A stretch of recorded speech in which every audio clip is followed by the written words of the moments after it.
तो hello guys, देख सकते हैं हम जा रहे हैं अपने खेत। देखेंगे आलू उलू कैसा लगा हुआ है, देखेंगे। अभी चलिए आप लोग को दिखाते हैं, मेरे साथ बने रहिए। देख सकते हैं मक्की का खेत है ये सब। देख सकते हैं चारों साइड हरियाली हरियाली है। हवा कुछ ज़्यादा तेज है आज।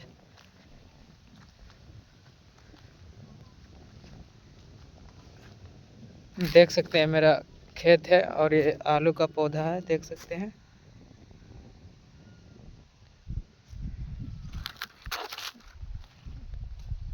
बहुत कचरा हो गया खेत में, देख सकते हैं आप लोग।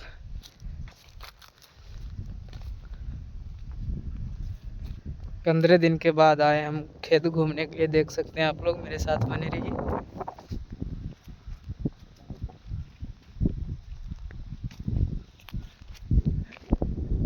देख सकते हैं पूरा खेत।